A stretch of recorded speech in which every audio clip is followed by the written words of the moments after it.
Hey everyone, William here, and I am here to talk about American Ninja Warrior Ninja vs. Ninja qualification episode number 3. So, let's get things started, shall we? Alright, so first up we had the Brazi Bros versus Party Time. Now, Brazi Bros' inclusion in this episode is actually very interesting because according to their Twitter account, they were actually the team that replaced Storm Team Maraski when it was revealed that those three would not be competing this time around. According to the Brazi Bros on Twitter, basically, they were called in desperation in regards to being on the show. So, good for them. They got on the show. Unfortunately for them, I don't know if you heard, but it was announced that Brazi Bros didn't get picked for A&W 10 this year, and so I know Lucas is waiting on the walk-on line. I don't know if Alexio is, but best of luck to Lucas and Alexio for trying to get on. I don't know if Alexio is waiting, but best of luck to both of them. Yeah, it sucks when you don't get picked. But in terms of Ninja versus Ninja, so for the course this time around, we had, for obstacles 3 and 5, we had the tilting ladders, which I like. It's a very simple obstacle, but it's effective. The moving monkey bars. And then, speaking of monkey bars, for obstacle 5, you had the floating monkey bars, except they were a little different this time around for the Team Ninja Warrior version. Basically, all the cradles had bars in them, but the catch is that you could have them slip out when going across them, so you got to be careful when going across them.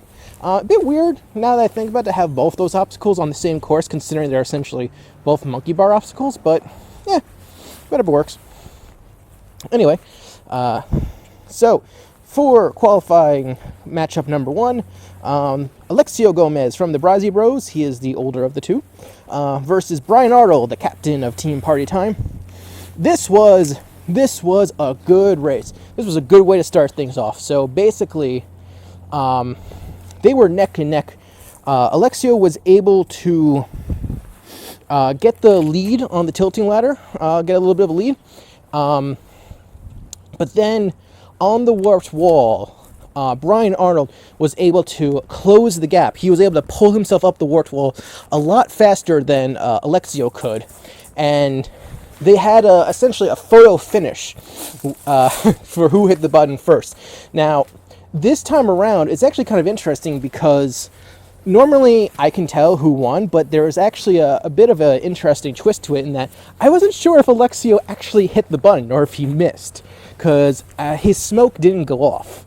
So it's a bit interesting in that regard. I will say, though, they went to the instant replay and they showed that Alexio did in fact hit the button, and he hit it 0.4 of a second ahead of time. So he didn't miss the button, he did hit it. So he ended up winning. And he was very happy and about that win, because he looked like he didn't really think he was going to be able to do it, but good for him. Good for him being able to do that. So Brazi Bros up 1. Next up was Brittany Reid for the Brazi Bros. They did the whole thing about Oktoberfest with her and her German heritage versus Barclay Stockett, who is now on Team Party Time. Really brought up the fact that Brittany Reid is a full 9 inches over Barclay, who is only 5 foot. So basically what happened was Barclay took the lead on the tilting ladder. Brittany tried using her legs to get across, which really slowed her down, and ultimately Brittany wiped out on the tiles after Barclay had already passed them. So Barclay won. She ended up finishing anyway, so good for her, but that ties things up 1-1. Then it came down to Lucas Gomes versus Jake Murray. Okay, I gotta say this. Lucas is, so I knew Lucas worked at a church, and because I've seen his videos on YouTube, and I've noticed that in the profile they used a little bit of one of his videos in the episode. But holy crap, the staging and the everything that they do is like, that is insane. That is crazy. The amount of what they can do in that church with the stagings. Very impressive. So anyway, so when going against Jake Murray, basically, Jake was able to get a slight lead on the TikTok, but then take more of a lead on the tilting ladder, and ultimately, he finished first between the two. Jake then took off his party time shirt and revealed a Brazi Bro shirt, which in wrestling terms, I think that meant he just turned on party time. And I'm pretty sure, I would argue, wait a minute, he's wearing a Brazi Bro shirt now. Technically, he's on the team Brazi Bros now, so they should get the point. No, in all seriousness, he said he did it in support of the Brazi Bros. So yeah, it's cool little thing. Jake likes to have fun. He likes to find some goofy things to do when you're not actually running the course. So it came down to a relay because there was no sweep. So party time was up 2-1 for the Brazi Bros. They went Brittany, Alexio, and Lucas, and for party time they went Barclay, Jake, and Brian. So what happened here was Barclay was able to get a lead early on, and when Alexio tried catching up on the tilting ladder, unfortunately he tried going for a big dismount, but he wiped out, and this resulted in, for the last leg, Brian Arnold got a 5-second advantage, which I think for a 6 obstacle relay, that's a good penalty time limit. It's not too long, but it's good enough so that it's actually a penalty. We'll see. But yeah, unfortunately for Lucas, he couldn't overcome the time limit, and party time wins 3-1. Afterwards, party time showed a lot of respect to the Brazi Bros. Good to see the sportsmanship. Good to see high quality sportsmanship. So anyway, next up, for match number 2, we had Karsten's Fast Cats versus the All-American Ninjas. So, first up for Karsten's Fast Cats was Kevin Klein, and he went up against Paul Hamm for the All-American Ninjas. Okay, so one small little criticism of this episode, because I rather like this episode, but there was one weird thing in regards to how they were referring to Paul Hamm in this episode, is that they never brought up his ninja experience. In fact, I could understand kind of like focusing more on the Olympic stuff, and because he's an Olympic gold medalist, and I can understand them, not really bringing up Sasuke, but Eisman, and it was just a small comment during this heat, but he said that Paul Hamm doesn't have a lot of ninja experience. And I was just like, oh, come on. I mean, he competed on Sasuke 14, 15, and 16, which was before Ninja Warrior was even a thing in the US. And he competed on ANW 8, which he was originally advertised to appear on, but then he got cut from the actual episode the next week, so they put it on online. There was this whole big mess, but it's just, it's like, look, I'm not asking you to acknowledge Sasuke all the time. I'm just saying, like, don't say comments that like could easily be disproven by me bringing up Sasuke. That's all I ask. But even then, so that's what I was originally thinking, though. But even then, I sort of remembered that when in James McGrath's episode, in episode 1, they showed him on Sasuke for Sasuke 27. So it's weird because they're being a bit inconsistent when it comes to talking about past experiences, and even Sasuke. I don't know. It's weird. Like, I realize I'm probably talking too long about this one comment, but it's such a weird thing to bring up and weird thing to say. And it's like, I don't know. Maybe Eisman just forgot, or maybe they had him say that line. I don't know. It's weird. It bugged me a little bit, but just want to say, still a good episode. I still really enjoyed this episode, but just that, come on, guys. You're better than that, right? I hope so. Anyway, so they actually had a good race, but ultimately, Kevin Klein was just too fast. He got a good lead by the floating tiles, and Paul Hamm just couldn't catch up, So Karsten's Fast Cats were up 1-0. Then, for some reason, they fast forward the women, which this is kind of surprised me because, like, I remember early on, I was thinking, man, like, this intro is kind of long, and like some of these profiles are a little longer than I remember the other ones being. So I thought like, oh, we were just gonna have like a whole bunch of sweeps. But no, they fast forward this run. I don't get it. Anyway, so it was Lauren Keene for Karsten's Fast Cats versus April Steiner Bennett for the All-American Ninjas. And basically, I mean, we can get to see the whole race, but basically what happened was April Steiner Bennett reached the floating monkey bars first. Laura Keene, however, fell on the floating monkey bars, and so we never actually got to see if April finished the monkey bars or even the course for that matter. But basically, score was tied up 1-1. Then it came down to captains, Karsten Williams versus Jonathan Horton for the All-American Ninjas.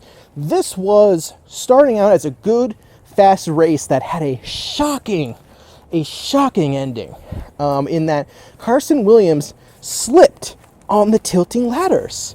I was shocked by this because I wasn't expecting it, because I was actually kind of questioning if my decision to pick the All-American Ninjas was a good one, because I know Karsten's Fast Cats did pretty well last year. And Karsten especially was pretty fast. He's pretty good. So basically, when the ladder was tilting, he lost his grip. And yeah, he was upset with himself. You know, he wasn't happy that he did that, but that meant that All-American Ninjas took a 2-1 lead. So it came down to another relay. So for the Fast Cats, it was Lauren, Kevin, and Karsten. And then for the All-American Ninjas, it was April, Paul, and Jonathan. And basically what happened was, so April was able to get a small lead early on, but Kevin was able to get a bigger lead on the ladders. And I think it was a good idea to put him in the middle, just because, you know, you don't want Karsten to, like, I don't know, psych himself out doing the tilting ladders again. But unfortunately, even though he had the lead, Karsten slipped out off of the monkey bars. He accidentally took one of the rungs out with him, and he fell, and Jonathan Horton was able to finish the course. And just like that, All-American Ninjas, my prediction, ended up winning. And Karsten was very upset at himself. You can just see in his reaction, he was banging one of the safety mats while in the water still. He was just, like, he wasn't upset at anyone else. You can tell it's one of those, like, I shouldn't have done that. I was upset with myself. I made a stupid error sort of thing. So, yeah, I don't know. I got to feel for the guy. Clearly, he wanted to do better. Hopefully, he does next time. So, that brings us to our finals, the All-American Ninjas versus Party Time. So, the two teams I predicted actually made it. So, first up was Paul Hamm versus Brian Arnold. Remember, this is the extended course now. So, basically, Brian Arnold was able to get a bit of a lead on the monkey bars, but they both got to the salmon ladder they both started around the same time. Relatively around the same time. One thing that was certain was that they were both pretty tired already by the time they got to the salmon ladder. Brian Arnold was able to take a lead, definitive lead, by the time we got to the rumbling dice. Paul got a little hung up on the salmon ladder, and unfortunately he went out on the rumbling dice. And Brian Arnold, even though he was a bit slow about it, was eventually able to clear the zigzag climb and win for his team. So yeah, it was a good race. You know, I mean, I'm always rooting for Paul Hamm to do well in anything, but Ninja Warrior related. But yeah, it was good to see. Yeah, Brian Arnold still got it. Then for the women, April Steiner Bennett versus Barclay Stockett. So basically what happened was April used the leg technique on the tilting ladder. She also went backwards at one point. You know, whatever works. Barclay was able to get a bigger lead on the floating tiles. By the time she got to the warped wall, Barclay was resting to make sure that she was, should catch her breath. And April did something that was very smart, I feel like, in that when she finished the monkey bar second, she immediately tried to clear the warped wall. And this was smart because she probably knew if they both fail a salmon ladder, she has the advantage and would win the heat. Very smart. Unfortunately, it didn't work out because she wasn't able to clear the warped wall. But this also caused Barclay to go for the warped wall as well. She cleared the warped wall, and eventually April got up there too. They were both on the salmon ladder.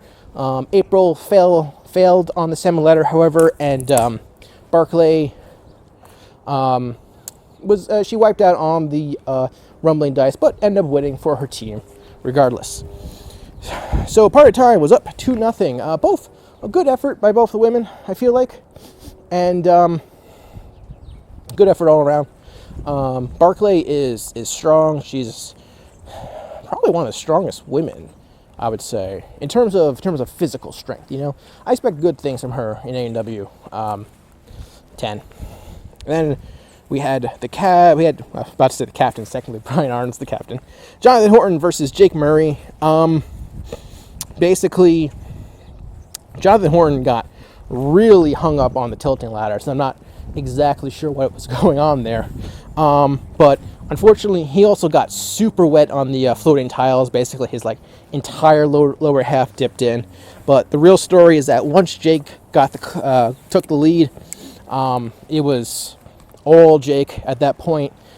He ended up finishing the course before Jonathan Horton could even finish the warped wall. So a definitive win for Jake Murray at the end, and Party Tie wins 3-0. They move on to the playoffs, and All American Ninjas go to the wild cards, and we'll have to see if the other two get picked as well for the wild cards, because there's 3 spots that are open in the wild cards that we'll have to see how they choose that. I'm not sure how they do that.